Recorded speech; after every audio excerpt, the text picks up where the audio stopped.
کسی بھی زبان، ہم ایک جنرل بات کر رہے ہیں کہ کسی بھی زبان کو کے اندر ہوتا یہ ہے کہ جو ہم بولتے ہیں، جو ہم پروناؤنس کرتے ہیں، اسی کے مطابق لکھنا چاہیے.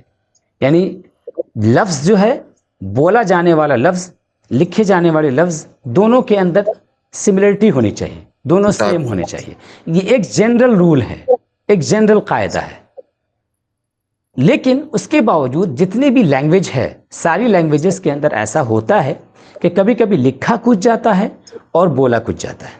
انگریزی زبان کے اندر ہم دیکھ لیں، جیسے ہم لکھتے کیا، ہم لکھتے ہیں KNOLEDGE، لیکن پڑھتے کیا ہے، نالج پڑھتے ہیں. کے سائلنٹ ہوتا ہے، تو ظاہر ہے کہ کے بھی لکھا گیا لیکن اس کے باوجود اس کو بولا نہیں گیا. اس طریقے سے انگریزی زبان میں اور دیگر اردو زبان کی اگر ہم بات کر لیں تو اردو زبان میں دیکھیے ہم لکھتے ہیں خواجہ لیکن پڑھتے ہیں خواجہ. تو واو سے لکھتے ہیں لیکن پڑھتے کیا ہے، اسے ہم خواجہ پڑھتے ہیں. ایسے ہی دیکھیے اب ایک لفظ ہے اردو میں بولا جاتا ہے بالکل. بالکل، تو یہ بالکل جو ہے یہ با الف لام کاف لام کے ساتھ لکھا جاتا ہے. حالانکہ ایکچولی اس کو اگر پروننسیشن کے مطابق لکھا جائے تو اسے ہونا چاہیے با لام کاف لام، ایسے لکھا جانا چاہیے. تو دوسرا یہ ہے کہ زمانے کے لحاظ سے جو اسکرپٹ کا جو اسٹائل ہوتا ہے، لکھنے کا جو رائٹنگ اسٹائل ہوتا ہے، یہ چینج بھی ہوتا ہے.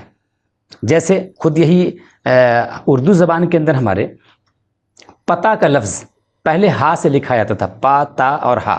لیکن اب جو ماڈرن جو اردو لینگویج ہے اس میں اس کو ہا سے نہیں لکھا جاتا بلکہ پا تا اور الف سے لکھا جاتا ہے. تو یہ گویا یہ چیزیں ایسی ہوتی ہیں جو اپ ڈیٹ ہوتی رہتی ہیں زمانے کے لحاظ سے. اور جس زمانے میں قرآن کریم کو لکھا جا رہا ہے اس زمانے میں عرب میں بہت زیادہ لٹریسی اور خاص طور سے رائٹنگ کا ایک کامن جو ہے ایک فینومینا نہیں تھا. لیکن اسلام جب آیا، نبی کریم صلی اللہ علیہ وسلم کی جب تشریف آوری ہوئی اور آپ نے نبوت کا اعلان فرمایا تو اس اسلام نے ہمارے لکھنے پر بہت زیادہ زور دیا. یہی دیکھیے کہ قرآن کریم نے تو باضابطہ قلم کی قسم کھائی، نون والقلم وما یسطرون، قسم ہے قلم کی اور اس کے لکھنے کی. تو قرآن کریم نے گویا جو ہے وہ گلوریفائی کیا، رائٹنگز کو گلوریفائی کیا اسلام نے. تو اس طریقے سے لوگوں میں لکھنے کا ایک ماحول پیدا ہوا اور بہت سارے لوگ لکھنے والے پیدا ہو گئے.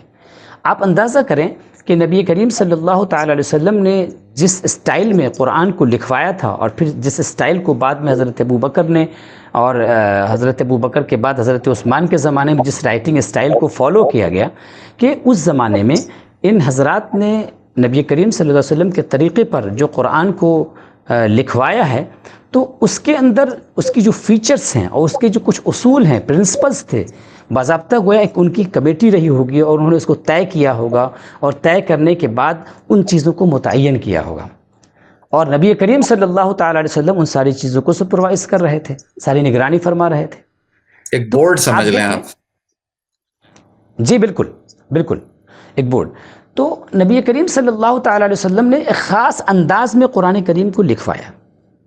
وہ آج جو لوگ ماڈرن عربک پڑھتے ہیں یا لکھتے ہیں، کہیں بہت سارے مقام پر ایسا لگتا ہے کہ جیسے قرآن کریم کا جو اسکرپٹ ہے وہ ماڈرن اسکرپٹ سے ڈیفرنٹ ہے. اور اس میں کوئی تعجب کی بات نہیں ہے. ڈیفرنٹ جو اولڈ لینگویج ہوتی ہے، جو پرانی زبان ہوتی ہے اور پرانے زمانے کا لکھنے کا جو انداز ہوتا ہے وہ تو بالکل ڈیفرنٹ تو ہوتا ہی ہے. لیکن اس ہمارے زمانے میں جس انداز سے کوئی زبان اگر لکھی جا رہی ہے اور وہ اس انداز سے پہلے زمانے میں نہیں لکھا جا رہا ہے اور اس کی بنیاد پر ہم یہ کہیں کہ یہ قرآن کریم میں غلطی ہے معاذ اللہ یا قرآن کریم کو غلط لکھا گیا ہے، تو یہ اس آدمی کی بے وقوفی ہے، اس کی کم علمی ہے اور کم فہمی ہے. اور اس کو چاہیے کہ جو اسپیشلسٹ ہوں ان سے ریفر کریں، ان کے پاس جائیں، ان کے پاس بیٹھیں، ان کے پاس معلوم کریں بیٹھ کر کے کہ قرآن کریم میں اگر اس طرح لکھا گیا ہے تو کیوں لکھا گیا ہے، اس کی وجہ کیا ہے، اس کے رولز اینڈ ریگولیشنز کیا تھے.